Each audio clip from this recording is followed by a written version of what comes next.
Bismillahirrahmanirrahim. Today our topic is Bessel's interpolation formula and we will do its derivation. In the previous video we have covered Gauss's backward formula. I hope so you have seen the video.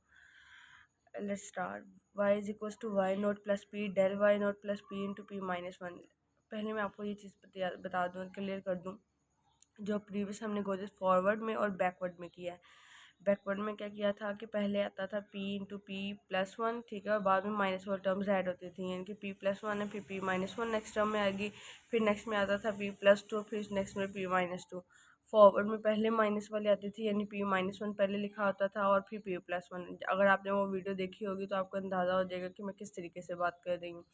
और अगर बेसेल्स derivative formula की बात की जाए तो हमने sterling interpolation formula में पढ़ा था, उसमें भी एवरेज यूज़ हुई थी, लेकिन उसमें किसकी यूज़ हुई थी? सेंट्रल लाइन से अबव और बिलो के और डिफरेंसेस की एवरेज यूज़ हुई थी। बट यहाँ पे इवन डिफरेंसेस की, इवन डिफरेंस जब बोला जाता है that's mean del has the power of two, del has the power of four, that are the even differences. तो यहाँ पे इवन डिफरेंसेस की एवरेज यूज़ हुई है और डिफरेंसेस एज इट हैं। अब बात करें अगर टर्म्स की, तो यहाँ पे जो सिंपल है तो ये वाई नॉट पहले दो मरतबा होगा repeat, y nought plus p del y nought plus p into p minus one over two factorial. अब यहाँ पे आपने क्या करना है कि सिर्फ एक टर्म में आपके पास P minus one by two, यानी कि माइनस की तरफ आप मूव करेंगे। फॉर एग्जाम्पल लेट्स से के दिस इज माइनस वन, आप इधर से आएंगे माइनस वन बाई टू से, then you will move forward one, then फिर इधर आएगा minus two and then two, इस तरह से चीज़ें चलेंगी। तो सबसे पहले क्या है, p into p minus one आएगा, ठीक है, और इसमें हम करेंगे कि माइनस वन। अब ये देखें, minus one zero, minus two, minus one. अभी ये चीज़ इस तरह से रिपीट हो रही है, वाई नॉट के साथ रिपीट हो रहा है। ये अगर del square y minus one, ये हमने जो न्यूमेरिकल एनालिसिस वन में इसका सिंपल के लिए फॉर्मूला पढ़ा था, दैट इज द फॉर्मूला कि del square y minus one plus del square y nought over two p into p minus one p minus one by two. फिर इसी के साथ आएगा p into p minus one p plus one, ठीक है, और p minus to.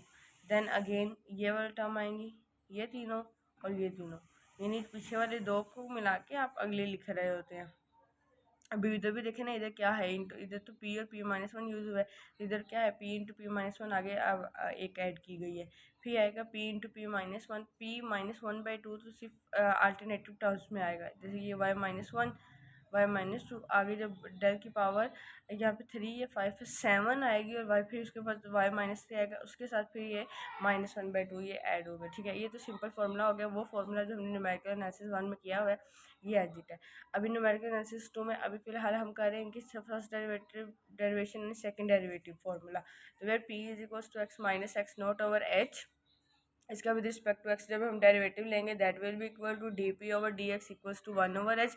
Again differentiate करेंगे with respect to X because we need double derivative, तो D square P over D x square equals to one over H square. तो हमने ये अपने formula लिखा, और फॉर्मूला में ये जो हमारे पॉलिनोमियल्स हैं p into p minus one p into p minus one p minus one by two, these are the polynomials of power two one three and up to so on. तो इन polynomials को open करेंगे multiply करवा के, तो that will be equal to y nought plus p into del y nought plus p square minus p, और अंदर वाली बाकी सारी टर्म्स वैसे रहेंगी, और हर जगह पे ये वाले जो फॉर्मूलाज है पॉलिनोमियल्स की ये ओपन हो जाएंगी।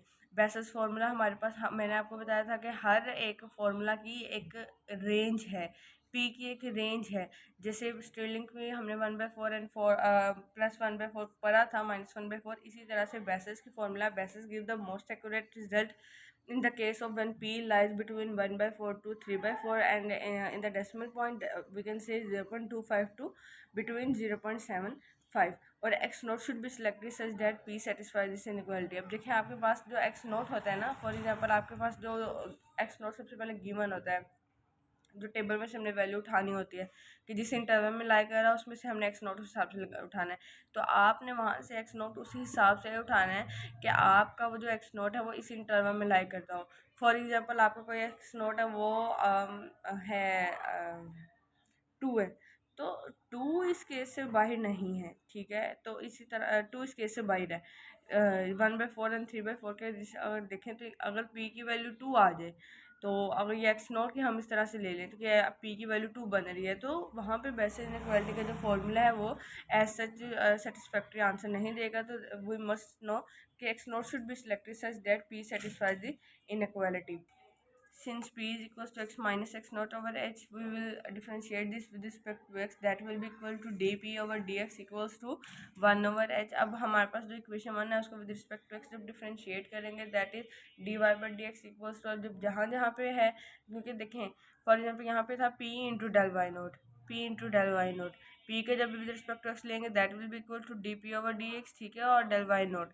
अब यहाँ पे था P square minus P square के ऊपर पावर रूल लगेगा that is 2p, and p का लेंगे विद रिस्पेक्ट टू 1 आ जाएगा। अब अगर हर फॉर्मूला में मैंने आपको डेरिवेशन के दौरान बताया जब भी पावर रूल लगता है तो बेस की फर्दर डिफ्रेंशिएशन होती है, बेस की फर्दर डिफ्रेंशिएशन से वहाँ से एक टर्म निकलती है d P by D x. तो इस तरह से d P by D x सारी टर्म्स के साथ आ जाएगी। वो D P by D x जब हम सब बाहर कॉमन लेंगे तो we know that d P by D x तो 1 ओवर एच था, तो बाहर आ जाएगा 1 ओवर एच, और अंदर सारी टर्म वैसे आ जाएगी। ये आ गया Bessel's interpolation formula for first derivative. Again इसको डेरिवेट करेंगे विद रिस्पेक्ट टू एक्स, तो डबल डेरिवेटिव हो जाएगा d square y by D x square. ये देखें आप अब अगर आपने अगेन इन ये वाली पॉलिनोमियल वाली टर्म है ना, अंदर वाली जो टर्म है ये तो एज इट रहेंगी। पॉलिनोमियल वाले टर्म्स के ऊपर लगेगा पावर रूल, वो हर एक के ऊपर आप सेपरेट लगाएंगे और हर एक के साथ फिर D P by D X आ जाएगा हर वैल्यू के साथ, वो D P by D X बाहर निकलेगा। वो D P by D x तो 1 ओवर एच है, ऑलरेडी वहाँ बाहर 1 ओवर एच मौजूद है, तो 1 ओवर एच जब 1 ओवर एच से मल्टीप्लाई होगा that will be equal to 1 over h square. तो ये आ गया Bessel's interpolation formula for second derivative.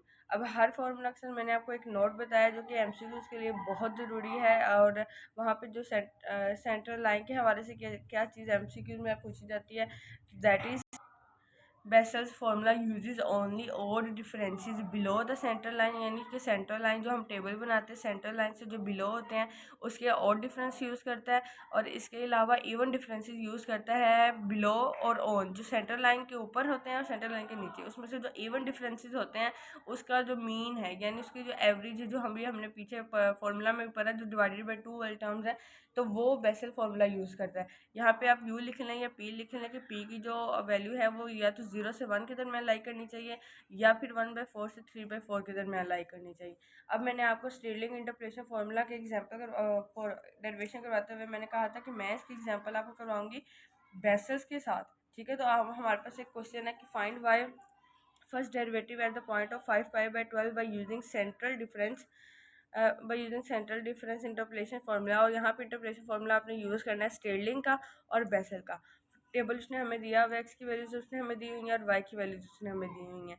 H हमारे पास क्या होता है, H is the interval difference between the terms, तो π/4 - 0 इक्वल्स टू π/4, π/2 - π/4 इक्वल्स टू π/4। तो यानी सबका जो इंटरवल डिफरेंस, क्योंकि ये इक्वली स्पेस्ड फार्मूला से बात कर रहे हैं सेंट्रल डिफरेंस की, तो that is H is equals to π/4।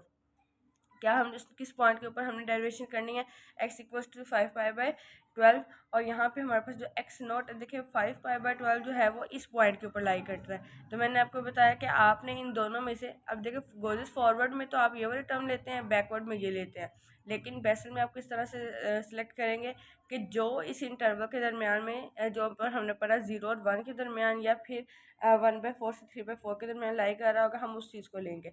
तो π/2 मैंने लिया इसमें से, ठीक है, क्योंकि उसने कहा था कि आपके पास जो पी या यू की वैल्यू होती है वो 0 से 1 तक लाई कर रही होती है, या फिर 1/4 से 3/4 तक। तो देखिए 0 और 1 के दरमियान तो 0.5 भी आता है, तो π/2 1/2, ठीक है। वो आप इस केस में अब देखिए 3/4 तो ये है, लेकिन इसके साथ इक्वलिटी का साइन नहीं है, इसलिए मैंने ये नहीं लिया। π/2 आ गया, मैंने वो टर्म्स ओपन किया पुट की तो मेरे पास पी की वैल्यू आ गई। अब डिफरेंस टेबल हम बना लेते हैं। एक डिफरेंस टेबल मैंने आपको सिखाया हुआ है किस तरीके से बनाना है। आप एक्स की वैल्यू वाई की वैल्यू, उसके बाद आगे ये del by del square by del cube by del की पावर 4 बाय, ये भी चीज़ बता चुकी हूँ कि किस तरह से हमने किस टर्म तक जानी है। कि देखें जब आप देख लेते हैं ना कि आपके पास अगर टेबल में 5 वैल्यूज़ गिवन है टोटल, तो आप एक टर्म लेस तक जाते हैं, यानी कि पावर 4 तक जाएंगे, ठीक है। ये हमने टेबल बना लिया, Stirling interpolation formula for first derivative उसका फार्मूला लगाया हमने, और उसमें सारी वैल्यूज पुट की 5π/12 के हिसाब से। इसका आंसर निकल आया। अब ये चीज़ मैंने सॉल्व करी हुई है ताकि आपको जब आप खुद करें तो आंसर टैली करने में आपको ईजी हो। और 5/12 का सेकंड डेरिवेटिव जब स्टिरलिंग इंटरपोलेशन फार्मूला का लगाएंगे, that will be equal to 1/h² del square y minus one plus p और अप टू सो ऑन। और ये चीज़ जब चलेगी इसके अंदर हम पुट करेंगे अपनी वैल्यूज़, तो हमारा पास आंसर आ जाएगा -0.9661। जब आपके पास फार्मूलाज बने हुए होते हैं तो उसमें से वैल्यू को निकालना बहुत इजी हो जाता है। अब ये हो गया स्टिरलिंग इंटरपोलेशन फार्मूला की डेरिवेशन और उसकी एग्जांपल। अब देखते हैं बेसल्स इंटरपोलेशन फार्मूला को, इसी एग्जांपल को किस तरीके से उसमें कन्वर्ट करते हैं। तो बेसल इंटरपोलेशन फार्मूला में क्या, हमने फार्मूला लगाया फर्स्ट डेरिवेटिव का, उसमें अपनी वैल्यूज पुट की, वैल्यूज पुट करने के बाद हमारे पास आंसर आ गया 0.2243, क्योंकि उसने सिर्फ फर्स्ट डेरिवेटिव की बात की थी। और स्टिरलिंग इंटरपोलेशन में आप इसका सेकंड डेरिवेटिव भी कह सकते हैं, but it depends upon the given question कि उसने आपसे क्या पूछा है, किस चीज़ की डिमांड है, फर्स्ट डेरिवेटिव फार्मूला यूज़ करते हुए या सेकंड डेरिवेटिव फार्मूला। कुछ में आपसे वो सिंपल डेरिवेशन का भी पूछ सकता है, that is not a big task. आप सिर्फ सिंपल फार्मूला, मैंने आपको इसीलिए इसी वजह से मैंने आपको हर फार्मूला का फर्स्ट पहले सिंपल फार्मूला करवाया, so that you can solve easily. अब नेक्स्ट में हम इंशाल्लाह अपनी जो है वो लेप्लास एवर्ट्स फार्मूला वो देखेंगे और उसके बाद लैंगडांस देखेंगे।